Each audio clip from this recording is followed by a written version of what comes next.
Diana Lovejoy was a successful technical writer living in the town of Carlsbad, California with her husband Greg Mulvihill. However, while her corporate job paid the bills, Diana's true passion was becoming a triathlon athlete and documenting her journey on video, resulting in her eventually starting her own fitness blog called Lovejoy Fitness and a YouTube channel by the name of Heavy DJ. She started this channel all the way back in 2008 and over the years used it to document various parts of her life.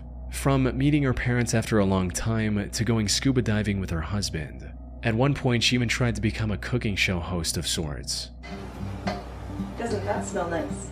Unfortunately, her channel never really took off, forcing her to eventually cut her losses and move on with her life in March of 2012. Or at least that's what it looked like from the outside. In reality, Diana's reason for abandoning her YouTube channel was kind of wholesome. You see, Diana and Greg had been trying for a baby for years by this point. Tragically, Diana had suffered 8 different miscarriages and was quickly losing hope.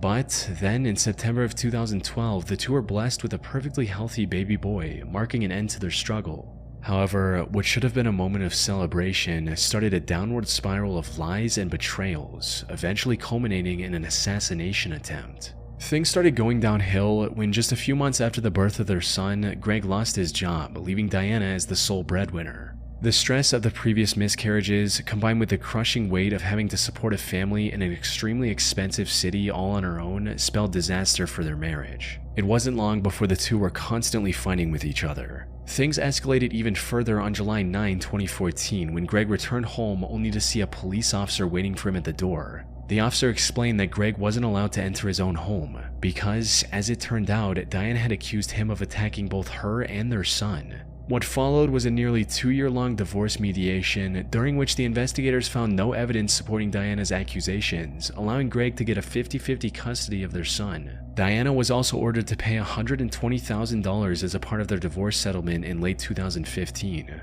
But before the divorce could be finalized, Greg received a phone call from an anonymous number that changed everything. The voice on the other end claimed to be a private investigator Diana had hired recently. And according to this investigator, he already had solid proof of the attack claims Diana had made against Greg. But for some unknown reason, he wanted to help Greg win the case, so he claimed to have left the documents taped to a power pole located on a small hiking trail near Greg's home. Greg naturally found this whole thing pretty suspicious and decided to take one of his friends with him to the pole on the night of September 4th, 2016. Sadly, despite his suspicions, he failed to grasp the true intentions of the strangely helpful private detective. Hello, this is 911.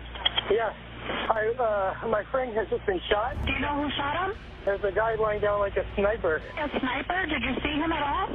Briefly, we saw the gun, and he shot at us like 6 or 7 times. When Greg reached the pole, a sniper opened fire on him, shooting him clean through the chest. Fortunately, the bullet missed his heart by mere inches, giving him a second chance at life. By the time the police arrived, the shooter had already fled the crime scene. But a quick survey of the area allowed the investigators to uncover a pair of towels the shooter left behind.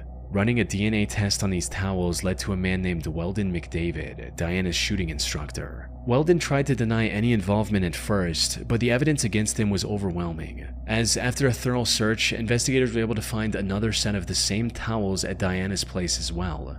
They had also received CCTV footage of Diana buying the burner phone Weldon later used to lure Greg into the secluded area. Most importantly, investigators also found the gun Weldon used on Greg, hidden in the rafters of his garage. By this point, it was clear that Diana was the one who wanted to get rid of Greg, likely to avoid paying the divorce settlement and keep full custody of her son. Diana and Weldon were arrested for the attempted assassination on Greg Mulvihill and tried for their crimes in November 2017. Both were found guilty, with Diana sentenced to 26 years to life and Weldon to a harsher 50 years to life. The only silver lining in this entire case is that Greg was able to make a full recovery and is now living with his son.